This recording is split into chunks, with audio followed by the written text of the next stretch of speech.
What are your impressions so far with Emmanuel Butler? I know you had a good chance to work with, and I know the Yeah. pads haven't come on yet, but Yeah. like today he kind of like stood out there. Yeah, he just keeps making plays when he's given opportunities. He's a big physical looking target.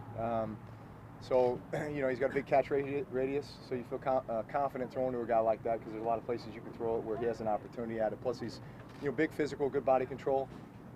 So just look forward to working with him more and seeing what he might be able to offer. Drew, another year. Do you still get excited for the first day of training camp? Yeah, absolutely. This is listen. This is where it all truly begins. You obviously work very hard during the off season on certain things. Whether that be on your own, and then as that transitions into OTAs and minicamp. But here we are, training camp. This is where you really start, stacking those bricks, so to speak, to build the foundation by which we're going to be able to do great things this year. Drew, how would you describe the way Alvin is? A couple guys have been talking about how he's like a A-list celebrity, but you kind of would never really know it just being around him personally. Yeah, I think he's got a pretty low-key personality. He's a fun-loving guy. There's never really a time where I don't see a smile on his face, where he doesn't look like he's just enjoying being around the guys in the locker room, or, I mean, just little things out here on the field. Like, you watch us during just what you'd call just a really fundamental quarterback, running back exchange period where we're just working on footwork and timing with run plays and such, and yet after our rep, we'll play catch, we mess around with option pitches, and he's smiling, laughing, and we're goofing around a little bit, but it's a way to break up the monotony, but it's also just shows that, listen, this is a game, and we're going to enjoy it, we're going to have fun, we enjoy being around each other. When it's time to work, it's time to work. When it's time to have fun, we can have fun doing it as well. Drew, you guys spread the ball around so much traditionally. What changed with Michael Thomas and just the volume? Is it about him? Is it about the offense? Well, he's a really versatile player, so it's not like he just lines up in one place and everybody can target him, right? We move him around a lot and allow him to do a lot of different things. Now, it wasn't always like that. In his first year here, when he, I think, began to show that he could have that dominant type, or be that dominant type feature guy, he was really kind of in one spot at the time, and we really limited what we did with him at that time. But, as he's gotten into this offense, and I think as his understanding and confidence and comfort level with it has grown, it allows us to put him in a lot of places, which I think he understands too. That's just going to give him more opportunities. So credit to him, and then credit to our staff and what we're able to do creatively to put him in positions to get the ball. At the same time, does he get about as much double coverage as you've ever seen from a receiver that you've worked with? Because yeah, I mean, there were some game plans this year that just, were pretty unbelievable as far as just the amount of attention, right? The amount of respect, really. But the message I send to other guys when that happens is that just opens up opportunities for you, right? And then the better that you can then perform, right, and take advantage of those opportunities, the more that then it forces teams to get out of that, and then it's going to open up the mic opportunities again. And so those are complementary, right? They work together. Is that a big part of having Jerry Cook Absolutely. out here too, Yeah. opening up opportunities for everybody else? Absolutely. When you can have a dominant outside guy, slot, someone who plays inside, whether it be a tight end or a slot, and then someone coming out of the backfield. Just think about what a defense, how that challenges a defense. Because at the end of the day, you can't double all those guys, right? And so you're going to have one-on-ones, you're going to have matchups, and defenses are going to try to mix it up, and at times they're going to take some chances, and when they do, you're ready for it, and you try to take advantage of those, exploit those. Drew, when you bring in a player like Jared, what's the process like for you to start getting synchronized with him? Is it just time on task and reps? I mean, take us through that a little bit and how you get ready for the season. It's time on task and reps, because as much as you sit there and you can watch film, right, and say, hey, this is what I'm seeing and you're seeing, and or just talk through it, it doesn't replicate the deep practice, or just kind of that element that just sinks in once it actually happens for real on the field. So to give you an example, there was a play that happened on the field today that we talked about back during OTAs, but it just hadn't happened yet. And it happened in practice today, and our ability to execute it and then to talk about it after, it now has become, kind of like that that myelin that's wrapped around the nerve ending now in your body. Like it's there, right? Like it happened, you saw it, you felt it, we executed it, and so now when that comes up again, there's that confidence level, and just that knowing that, hey, we've done this, we've executed it. And so you need those things to occur, right? You can't just talk about it, you can't just look at it on film. You got to go out and actually feel it and do it. And so the more the camp goes on, I'm hoping that there's a couple of those each day, right? So that by the time the real games come around, then we've got all that stuff kind of logged away. Drew, when the subtleties of, say, how he runs a route is, I assume, different than Kobe Fleener or Jimmy Graham, even though you all probably run the same routes for some tight ends, does that take time to learn? Yeah, it does. It's just the nuances, right? Like I can draw a route on paper, but then I can show you 3 different coverages where you're running that route 3 different ways, right? And so it's just our understanding of seeing and feeling the same thing. And then just the trust that, hey, I know he's going to be there, right, as that ball's coming out, and he knows the ball's going to be there. He knows the timing at which it's going to be there. He knows when he's got to speed it up. He knows when he can be patient. Drew, I don't know if we've talked to your game before next Saturday, but what was it like going up against Ed Reed? Ed Reed? Yeah. Oh, man. I mean, truly one of those guys that you had to know where he was. And he was in the middle of the field majority of the time, right? Because he was just such a ball hawk safety and had such great feeling instincts. And,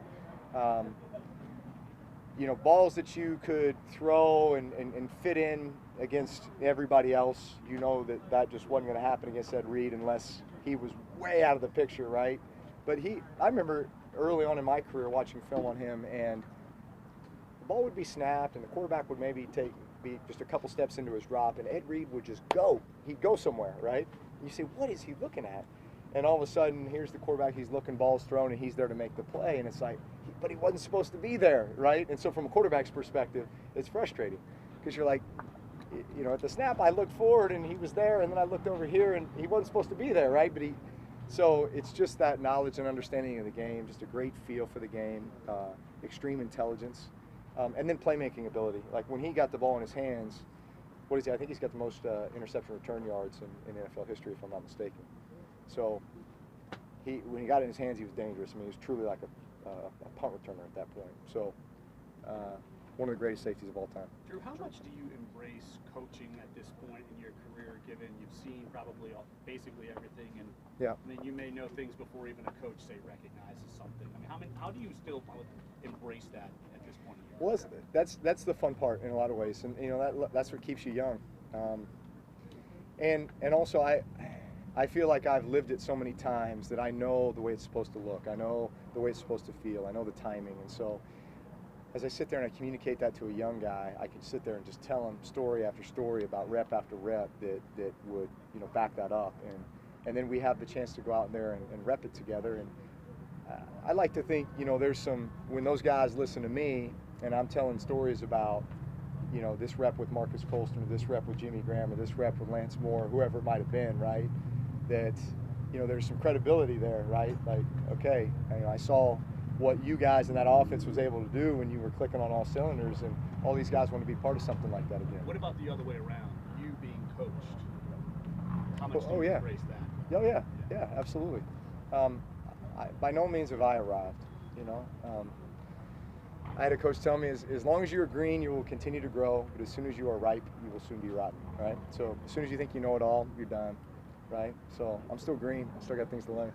Drew, when you review the way last December, January, the production was really drastically different from the first 3 months of the season. What did you attribute it to? Could you put your finger on anything that changed for you in the passing offense, I guess? No. We weren't as efficient. Just missed on some things, that should have been, routine stuff, and maybe didn't catch some of the breaks that we were catching early. But no, nothing major. What about this offseason? Is there anything you particularly decided to focus on? I know you always want to figure out how you can stay fresh, especially as you go to year 19. But what was sort of the key for you this offseason? That's really what it is. It's just finding ways to stay young, feel young, recover, be as be as efficient. Just be as efficient as possible. Having the body operate as efficient as possible. Doing all the little things that are going to help me be as accurate as possible. Be as quick as possible. Just all those little things. There's so much talk about people assume there will be a drop-off at a certain age because history says there's always been a drop-off at a certain age. Do you try to study, try to figure out what the signs would be, how you can combat it? Like how do you concern yourself with the concept of a drop-off? Yes. No, I study all that stuff. I study all that stuff. Again, there's I feel like I'm pretty aware of what you lose with the aging process, right? And so everything I do from a training perspective, recovery perspective, is to combat that, right? And so you just try to stay ahead of that curve, right? Stay ahead of that curve. And so far, it feels, Drew, I feel like I'm beating it. along that same vein with Mike's line of question, Coach Payton appeared on the Rich Eisen show a couple of days ago, and it was actually asked about the last month of the season and you. What do you say to the critics when they're looking at, well, his stats are different from the first half of the season? What happened in the last half? Well, were we winning? You were winning. Okay. We just weren't beating people 48-7. Okay. Listen, and Drew, did injuries come into play, like the whole line? You don't think? I know you want to use that as an excuse, but no. No, I mean, no excuses. I mean, you go from what, the first 12 weeks were we breaking every record known to man? right. You know, I mean, so we were playing at a crazy level, right? And so maybe we just came back down to more of a human level. Drew. We were still winning games, winning tight games, right?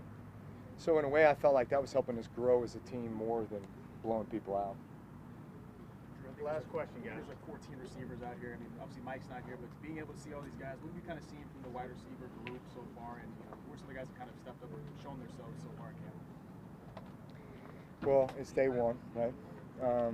But I think actually with Mike not being here, it's given a lot of guys an opportunity, you know, to get a lot of reps, to see a lot of balls, and so I think we've got a lot of receiver positions that are kind of up for grabs, and some key positions, some key roles, you know, that are really going to help this football team, be vital for this football team. So I'm excited to see these guys work and compete and get a little bit better each day. You know, they're young and enthusiastic, and so that's the fun part for me and probably the big challenge for me coming into camp is seeing how all that's going to come together, you know, and who's going to fill those roles. And Drew, having a veteran like Rashard Matthews, yeah. I mean, he just got here, so in minicamp, it seems like he's really picked up things quick. Yeah, you know, veteran guys, there's obviously a polish and a savvy. You know, they've been around, so they understand the game, and the systems they've been in. Hey, you're doing some similar stuff. You just call it something different, right? And so then it just becomes a mental thing to memorize maybe the verbiage or the terminology. But we spent some time together in July as well, and so I feel like, you know, it doesn't take long for me to get on the same page with veteran guys. You know, just because again, there's some savvy there, I guess. Thanks, guys. Thanks, Drew.